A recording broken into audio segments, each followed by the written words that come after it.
Под мотото "Дали имате љубов за давање", денеска во Македонија беше одбележан 1 јуни, меѓународниот ден на децата.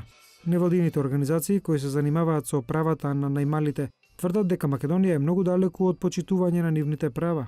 Најалармантна е ситуацијата со децата роми, кои се соочуваат и со немање на адекватно образование. Се ближи крајот на учебната година, но многу деца пред се од ромската етничка група нема да се радуваат на училишниот час, зашто не се сите деца вклучени во образование и уште помалку пак вклучени во воспитно-образовниот процес во предучилишно образование.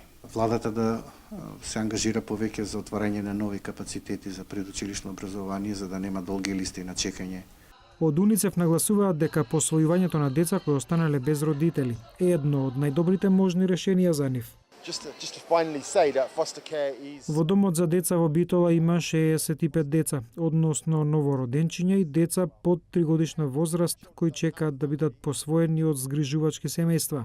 Листата на посвоители е многу голема, додека листата на деца кои што се во оптек за посвојување е многу мала. Ќе ви излажам ако ви кажам сега во моментов. Инаку Царовска рече дека не располага со точни податоци за деца кои не се згрижени, бидејќи како што вели бројот постојано се менува.